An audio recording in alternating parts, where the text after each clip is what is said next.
বিমার কনসেপ্টটা চেঞ্জ হওয়া দরকার। বেসিক্যালি আমি টাকা রাখছি ব্যাংকে বা বিমাতে, পার্থক্যটা এটাই হলো, ব্যাংক আমাকে শুধু যতটুকু রেখেছি ওটার উপরে প্রফিট দিবে, বাট বিমা আমাকে আমার টাকার উপরে প্রফিট দিবে এবং আমার পরিবারের একটি ওভারঅল নিরাপত্তা দিবে, বিমা কাভারেজ দিবে।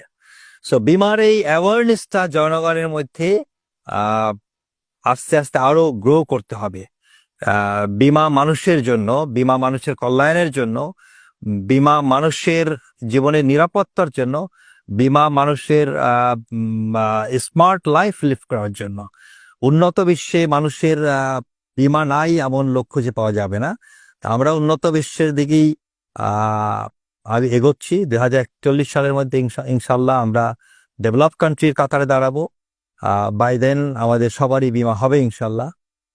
এবং বাংলাদেশের বিমা সেক্টরগুলো টোটালি অটোমেশন হয়ে যাচ্ছে এবং আপনারা জনগণ, প্রত্যেকটা মানুষই, প্রত্যেকটা পরিবারের প্রত্যেক সদস্যই বাংলাদেশে কোনো না কোনো কোম্পানির বিমা কভারেজের মধ্যে আসবেন এবং you will feel a secured life, a secured tomorrow.